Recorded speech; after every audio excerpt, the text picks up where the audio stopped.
Can you hear on the live stream? Can you hear the audio? Sometimes is difficulty. We tell her you're live now too? Yeah.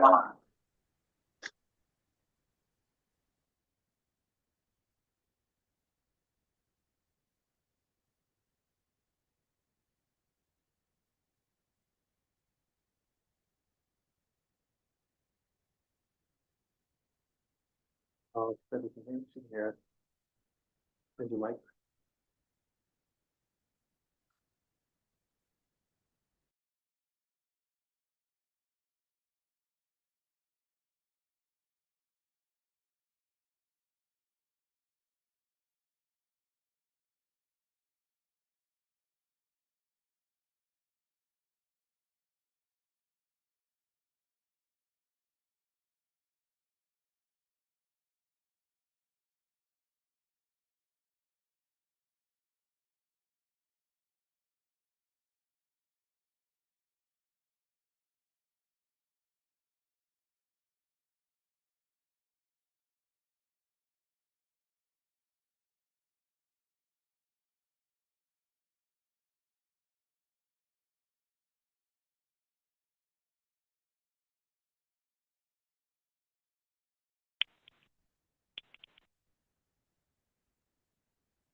Hi, everybody. We're just trying to get the live streaming on the YouTube channel working.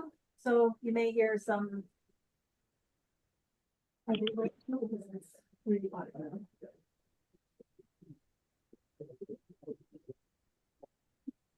So Carl, is Artie going to be joining?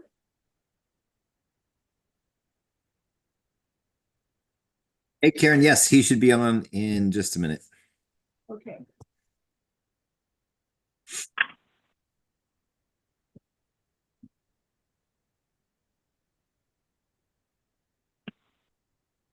Hi, everybody. It's been a year. It's very nice to see all of you.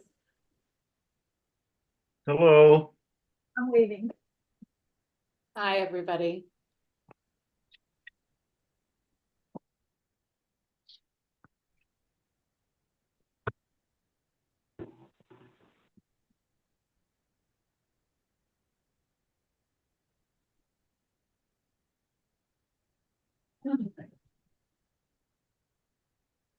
I think everybody's on. We have Artie on.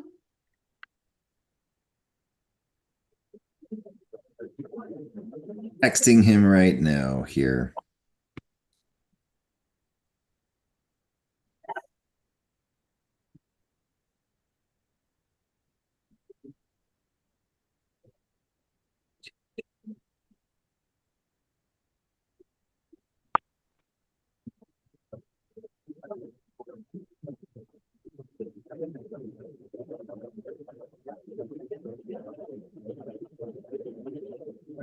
Hi, Dean, it's Erin. I'm gonna hop in on my computer at work. I was just driving back, so I'm on my cell phone. So I'm gonna log out now and then I'll log back in. I'm sorry. Oh, Okay. no problem. Thanks, Erin. Thanks, Karen.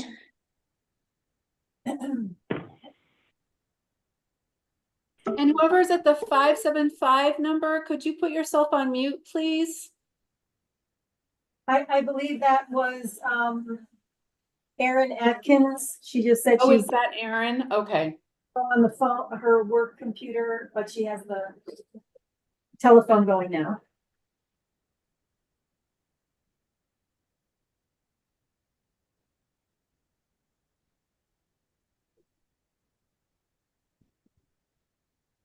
We'll just wait another minute or two for Artie to join.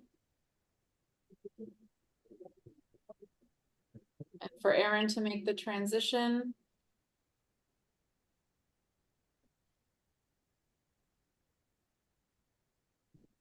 And Madam Chair, if I may say, I just wanted to let everybody know that all of the documents that I sent by email have been uploaded to the Judicial Compensation Commission share drive.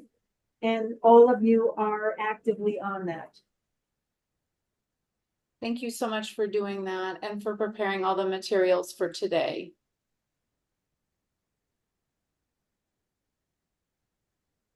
Thank you. I need to give Artie, Carl, and Para credit.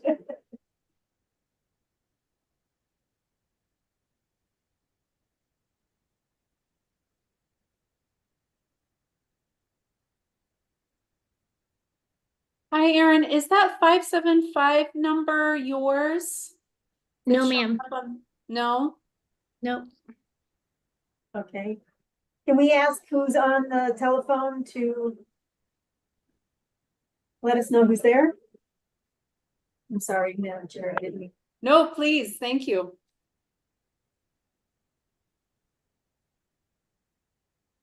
Could whoever's on the 575 number, please state your name? If you're talking about the number ending in 042, this is Judge Clipper Miller. Thank you so much. Yes, ma'am.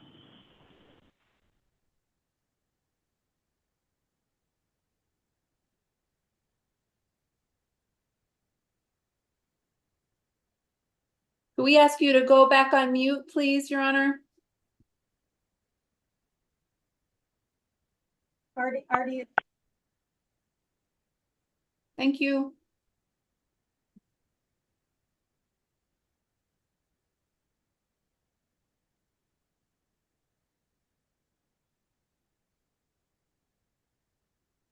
Okay, let's go ahead and get started. Welcome, everyone. It's nice to see all of you here.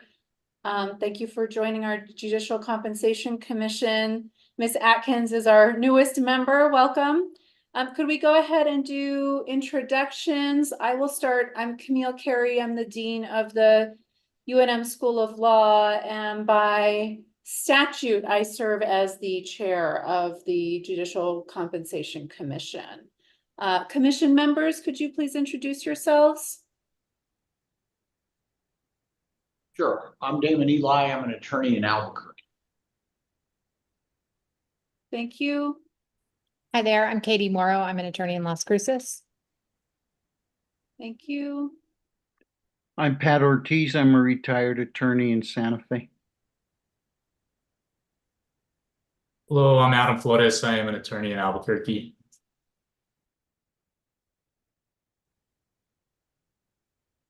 Well, I'm happy to introduce myself. I'm Erin Atkins. I'm the president of the State Bar of New Mexico, and I'm an attorney in Alamogordo. Thank you. And anyone else who is here as a participant as opposed to a member of the public for this meeting, could you please introduce yourselves as well?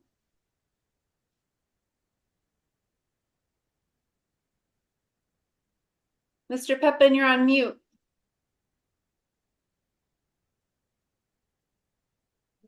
Or you're very quiet today.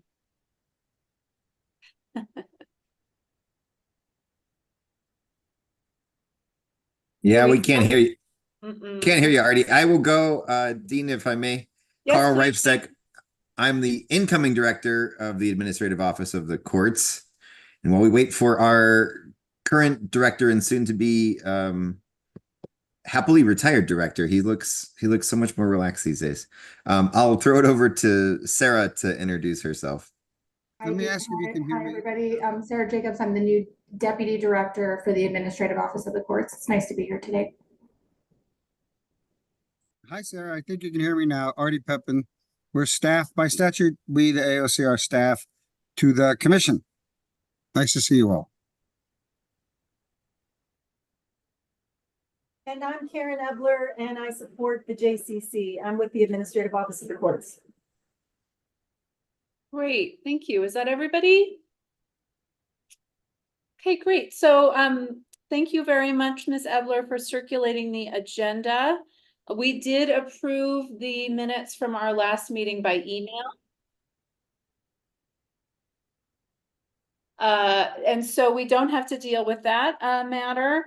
So our next item on the agenda is a report on the legislative action during the 2024 regular legislative session from Mr. Pepin. Thank you, Dean. During the legislative session, we had two proposals, both of which related to recommendations from the commission.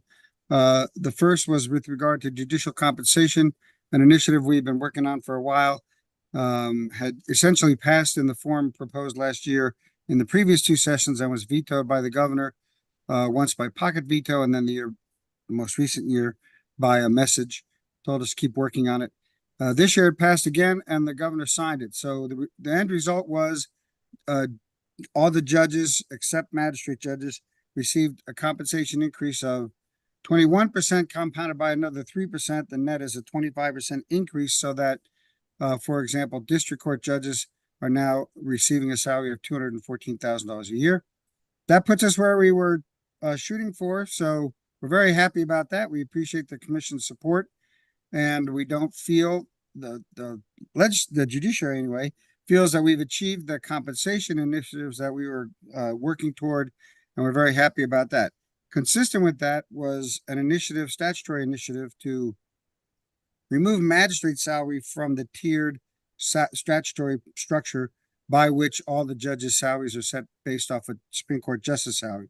So if a Supreme Court justice is paid $237,000, 95% of that is what a Court of Appeals judge gets, and on down the line through district court and metropolitan court. That statute included the magistrates, but we definitely felt, and we had a lot of support for the feeling, I appreciate that magistrates were compensated well at the current level they were at, which was $121,000. They did get a 3% increase, so they're at $126,800 now, but they're not automatically part of any statutory movement, any movement in salary of the justice pay. So their salaries will be set independently every year. The other item was on the legislative agenda was to try to achieve solvency, at least project solvency for the retirement funds, two separate funds. One, the Judicial Retirement Account, the JRA, for all of the not magistrate judges, and the other, the Magistrate Retirement Account, the MRA, for all of the magistrate judges. And at one point in the session, we received a choice between a compensation initiative and the retirement initiatives, and compensation had priority, and it got passed and signed. So that work remains to be done. I'll be happy to talk with the commission about that. So we're really happy about where we got on salary, and we are hoping to continue to work towards success on the retirement funds. I don't know if Carl wants to add anything. Carl's been around since January of 23 at the AOC. He will take over for me in a very few weeks. And so you might want to listen to what he has to say more than what I have to say about what's going to happen going forward. But that's what happened in the session. I have very little to add, Madam Chair, other than to say we really appreciate the support of this commission for a long time, really championing those judge salary increases, and happy that Artie got the heavy lifting done before I had to be primarily responsible for it. So appreciate that, and I think we'll keep talking about retirement as this meeting moves forward. Great. Thank you very much for that report, Mr. Reisteck and Mr. Pepin. Any questions before we move to the next agenda item? Okay, moving on. The next agenda item is statutory proposals regarding judicial retirement for the JRA and the MRA. And it's up to you again, Mr. Pepin.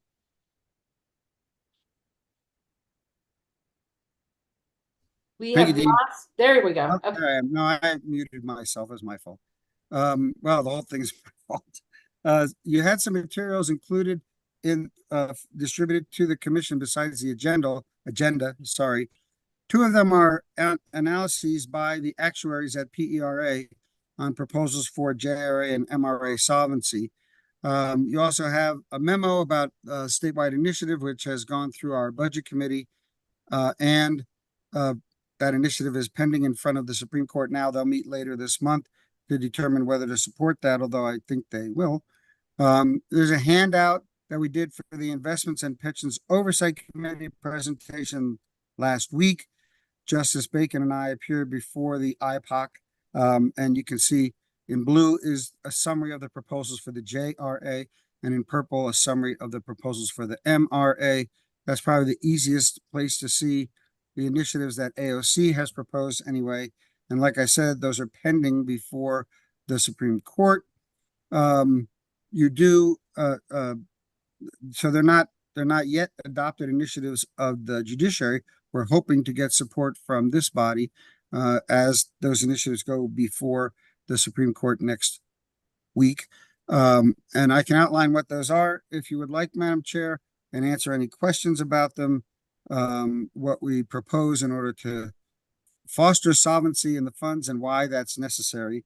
I won't read my memo, but I can go through maybe the IPOC handout, which is the most succinct way in which they're presented, and what the actuarial reports say about what those proposals would do if adopted.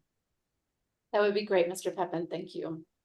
All right, so if you look at the IPOC document, which is the one that's blue and purple, we're proposing separate initiatives for the JRA and the MRA.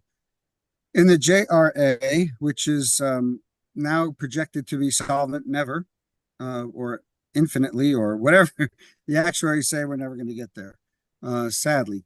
And if we do the proposals that are listed there, 1, 2, 3, 4, 5, we'll get to solvency in 59 years, even with the 25% salary increase that was effective July 6th of this year. So this takes into account the significant salary increase. Of course, increasing salary has the initial effect of reducing fund solvency, but all these things would project to achieve full solvency, 100% funding in 59 years. That's a long time.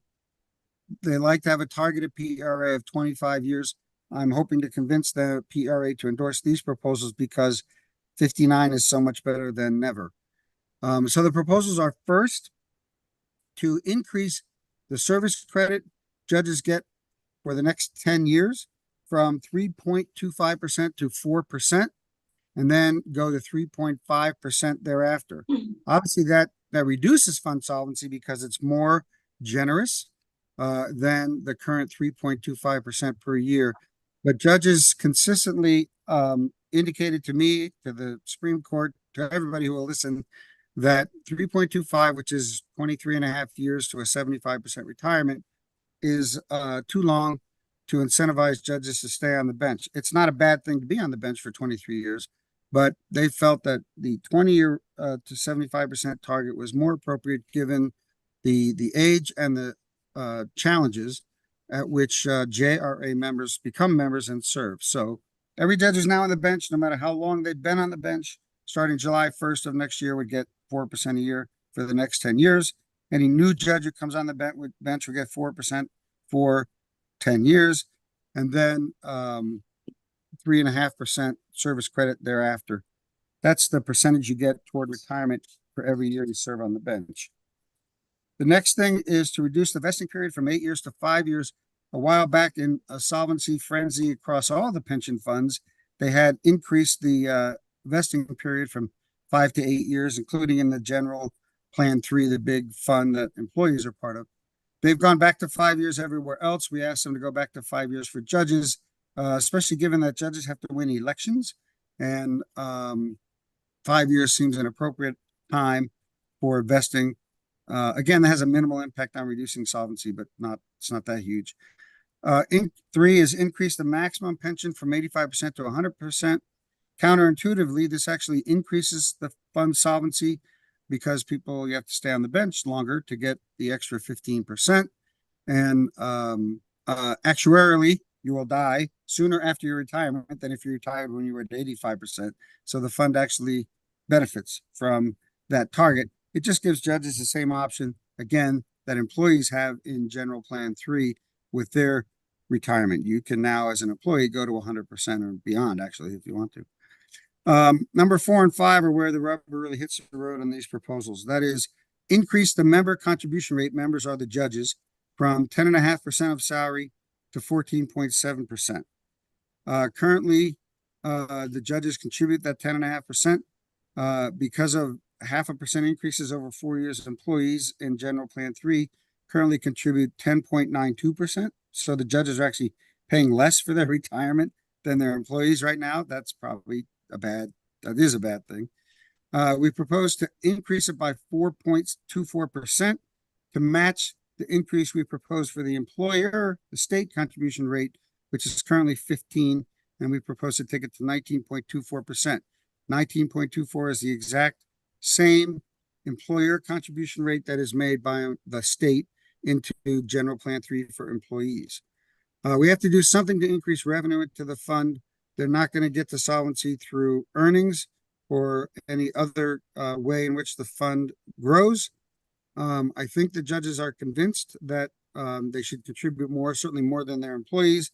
They're not all applauding, giving a standing applause to 4.24%, but they did just get a 25% pay raise over the last 3 fiscal years. Pay for non-magistrate judges has gone up over 60%. So it's hard to argue they shouldn't contribute 4.24% more to help make their retirement fund solid. And on the employer side, we're hoping that it resonates with legislators that they should contribute in the judges' funds the same rate at which they contribute to employee funds, given that judges are going to be in their fund a shorter time than most employees, because they can't join till they're 35, and they generally join after age 35 and things like that. The MRA proposal looks pretty similar. That's the purple one. It would reduce their solvency projection from 53 years to 25 years, so they would hit the 25-year target. Again, reduce the vesting period from 8 years to 5 years, increase the maximum pension from 85% to 100%, increase the member contribution rate from 10.5 to 14.7. It says 7.5 there, it should say 7.4. And increase the employer contribution rate from 15 to 19.24. All those things are the same as in the JRA. The big difference is we're proposing to leave the service credit for magistrates where it is. The AOC proposes that this all be done without any new funding. Given the generosity in the compensation measures, AOC would ask the courts to absorb the increased employer contribution of 4.24% in both of these funds. We distributed a spreadsheet to the courts showing what each court would have to pay. The total is 1.6 million. The biggest contribution is at the second judicial district, not surprisingly. They have the most judges, 30 judges. It would cost about $275,000 there. For perspective, they have a budget of over $30 million general fund, so it's 0.7% or so of their general fund budget. I can't say that proposal has been universally applauded either, and I believe there's a recommendation. I know there's a recommendation coming to the Supreme Court out of their budget committee saying, well, if we're going to absorb that in the courts, we shouldn't start it until fiscal 27, do half of it then and half in fiscal 28, as opposed to the AOC proposal, which is do it in fiscal 26 and get it over with. My perspective is they can manage to afford that, but their perspective is a little different. So anyway, this is the proposal AOC is making to the Supreme Court that will be considered next week with input from the Judicial Council and the Chief Judges. The Judicial Council written concerns had to do with the employee increase, although, as I said before, I think it's hard to argue that's not a fair thing to do to members who just got a 60% increase in their pay over the last 3 years. But on the employer side, a number of the courts think that it's not, that they should have more time to adjust to an increased contribution rate. I don't agree with that, and so this is the proposal that I am endorsing to the Supreme Court, Carl and I together. And Sarah, you're stuck with us now too, so this is your proposal also. Welcome aboard.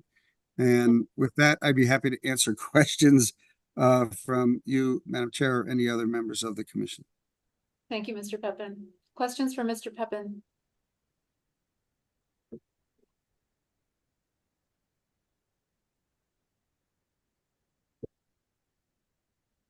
Yes, Mr. Ortiz.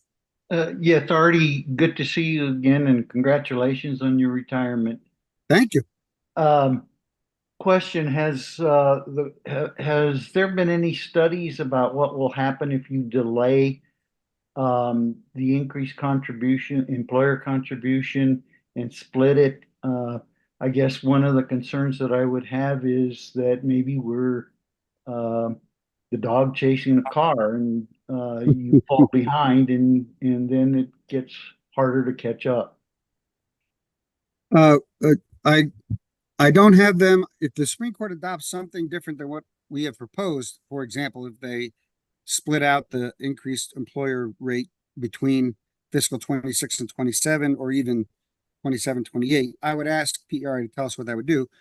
Having been through this so many times with projections of various kinds, I'm certain it will raise the number of years it will take to get to solvency, of course, because the increased contributions won't come in for another however however long the delay is till it gets full. On the other hand, it probably is a matter of a few years. So it's not going to take that 59 years to 80 years, probably 65 years or something, depending on which delay you pick. And for the magistrates, 25%, maybe it goes to 28, 29%. I mean, years, sorry, 28 or 29 years instead of 25 years. So it's not draconian effect. But if I had to be in front of the legislature, which I won't, unless they tell me I have to, as a retiree, I would be more comfortable selling the whole thing as one package and having the courts do it in 1 year. But it depends on the Supreme Court's view, I suppose, of the concerns the courts are expressing about having to make the entire increased contribution out of their existing funds in FY 26. But it'll be a few years. That's the short answer, which I don't give short answers. I'm sorry. But the short answer is probably a few years extra on the projection to solvency.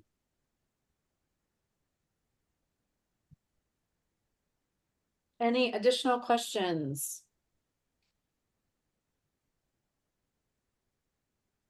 Any concerns with this proposal?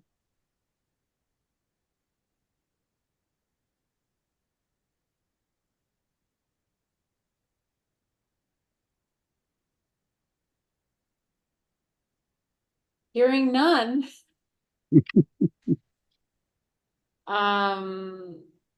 What we generally do is then ask Artie, oops, sorry, Mr. Pepin. And in this case, it might be Mr. Reistek to draft a draft report for our review.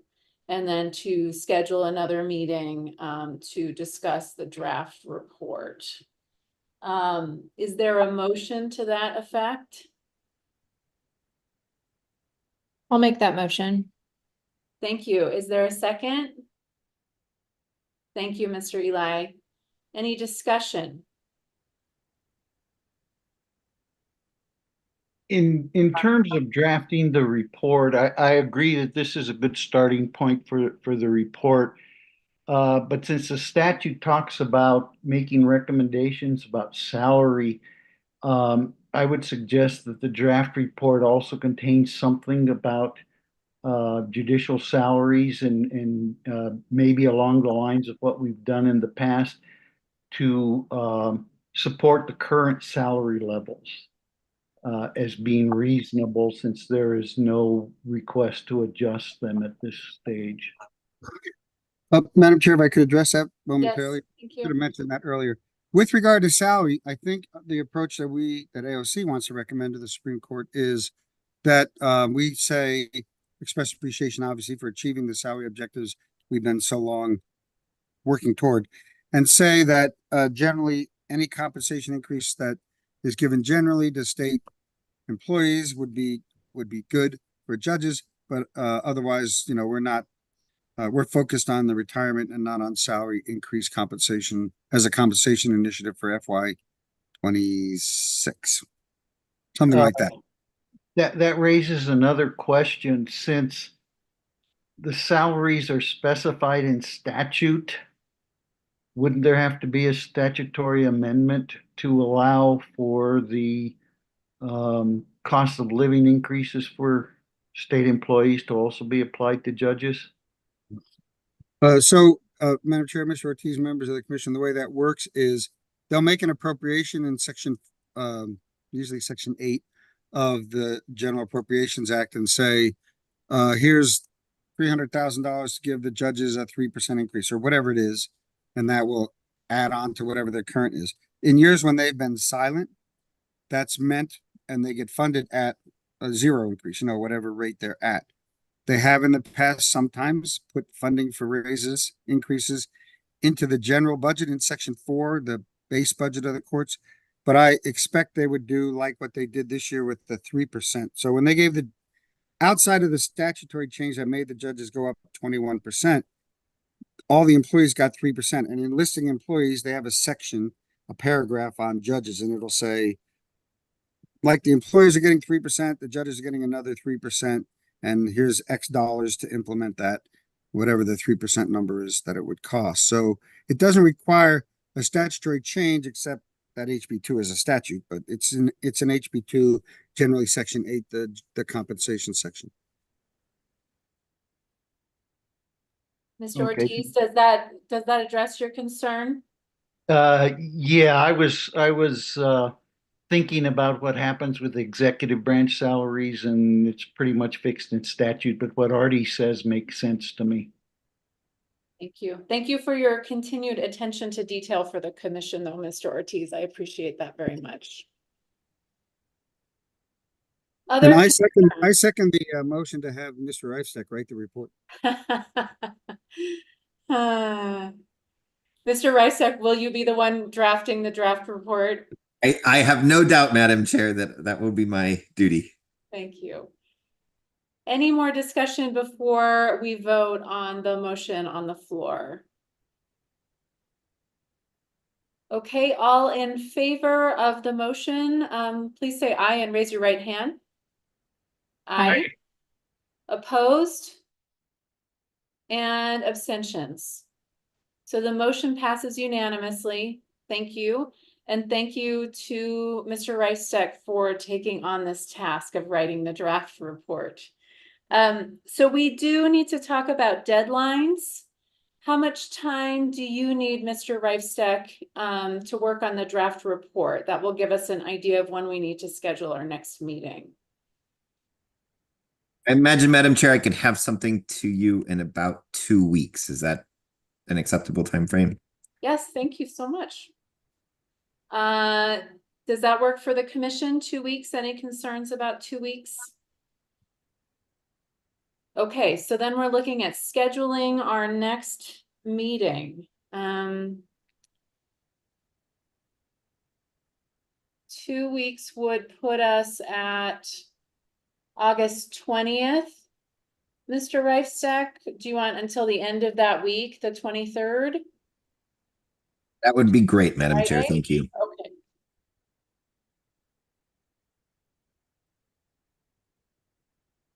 And we'll want some time as a commission to review before we schedule the meeting. Mr. Pepin, did you put your hand down on purpose because of that? That was my point. Yeah, I was going to say you want to give yourself a little time to review the draft before you have your meeting. That's all. Thank you. So we're probably looking at the end of, say, August 30th or the week of September 2nd. Commissioners, I know you have other obligations and lives. When is realistic for you all to have time to review the report and return back? Yes, Ms. Epler. Just a reminder that September 2nd is Labor Day. Oh, thank you. The 30th looks pretty good on my end. If that works for y'all, unless we want to push to the week of the 3rd. Does the 30th work for everyone? Yes. Does the 30th not work for anyone? I'm not sure if it will or it won't. I'm wondering if the 6th would be a better date. I'm in kind of the same boat on the 30th. I'm actually not positive that it would work. Does the 6th not work for anyone? Yeah, but I might be able to attend remotely. I'm traveling on that day, but I think I'll be okay. I'll figure it out. Mr. Eli, do you want to try earlier that week? No, that's worse. I'm in Cleveland on depositions, so. Are we looking too late if we move to the week of September 9th for the AOC? Without being a pain, it is for me because my wife and I are celebrating our 40th, so we're gone. Okay. So unless somebody's willing to pony up for my divorce payment, I can't do that. Fair enough. So when do you go out of pocket, Mr. Eli? So as a practical matter, I'm in town for the 6th, and that's it for me until September 22nd. What about late? I'm around all August, but listen, if it doesn't work, it doesn't work. I wouldn't hold it up for me. Ms. Atkins? I was just going to toss out, what about late in the day on the 3rd or the 4th? I'm available late in the day on both of those dates. Dean, I'll figure it out. I mean, if I can't make it, I'll let you know. It's just, We can make it work, no problem. Yeah, How about the I- third I- and the fourth? In the I think I'm afternoon? okay. I just don't know because the deposition, it depends on how long the Right. deposition. Right. Okay, so right now we have the third, fourth, and the sixth on the table. I do have court the sixth. If they need to do it the sixth, that's fine. But I won't be available that day, but I am available the third or the fourth late in the afternoon. If you wanted to do like a 3 or a 4 o'clock, either of those. Those should work for me on both of those days, 3 or 4 on the third or the fourth. That Let's not go work with the for anyone? third. Let's go with the third. How about the third at 3 o'clock? Actually, can I do that? Yes, I can. Can we make it 3:30 so I'm not late? Yep. Yep. 3:30 on the third? Does that not work for anyone? Understanding, Mr. Eli, we'll have to see. Okay, so 3:30 on September 3rd. Great. Now we are to our agenda item to allow for public comment. We only have one member of the public on, but is there any public comment at this time?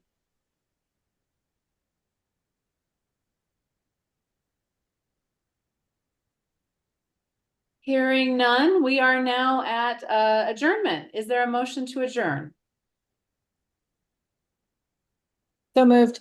Thank you. A second? Second, All in favor? sorry. Great, we are adjourned. Thanks so much, everyone. It's wonderful to see you. Thank you for serving on the Thank commission. Dean. Thanks, Dean. Thanks. Have a great day. Bye-bye.